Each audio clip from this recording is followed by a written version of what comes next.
दिल्ली के मुख्यमंत्री अरविंद केजरीवाल न्यायिक हिरासत में हैं। इस बीच आज दिल्ली हाईकोर्ट ने बड़ा फैसला सुनाया। अरविंद केजरीवाल ने हाईकोर्ट में प्रवर्तन निदेशालय की रिमांड को चुनौती दी थी और अपनी गिरफ्तारी को गलत बताया था।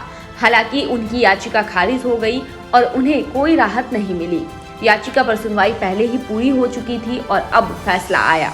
कोर्ट ने कहा कि याचिकाकर्ता ने जमानत के लिए याचिका नहीं लगाई है, बल्कि अपनी गिरफ्तारी को चुनौती दी है।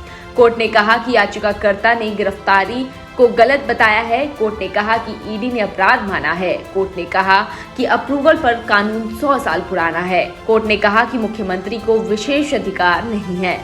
केस केंद्र और केजरीवाल के बीच का नहीं, बल्कि केजरीवाल और ईडी के बीच का है, इसलिए ये याचिका खारिज की जाती है। दिल्ली हाईकोर्ट ने कहा कि अरविंद केजरीवाल की गिरफ्तारी शराब घोटाला से जुड़ी मनी लॉन्ड्रिंग मामले में हुई है और उनकी गिरफ्तारी वैध है। कोर्ट ने फैसले के दौरान पहले ही साफ कर दिया कि याचिका जमानत के लिए नहीं थी, बल्कि गिरफ्तारी को चुनौती देने के लिए थी।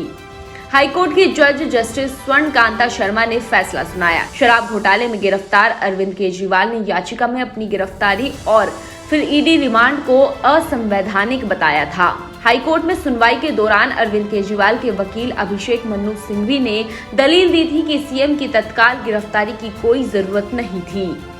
उन्होंने अरविंद केजरीवाल की गिरफ्तारी की टाइमिंग पर सवाल उठाया और कहा कि यह लोकतंत्र, स्वतंत्र और निष्पक्ष चुनाव और लेवल प्लानिंग फील्ड समेत संविधान का उल्लंघन बताया है। हाईकोर्ट ने ईडी में भी दलील दी थी और केजरीवाल को शराब घोटाले का मुख्य साजिशकर्ता बताया था। ईडी ने याचिका के विरोध में दलील दी थी कि केजरीवाल आगामी चुनाव के आधार पर गिरफ्तारी से छूट का दावा नहीं कर सकते हैं।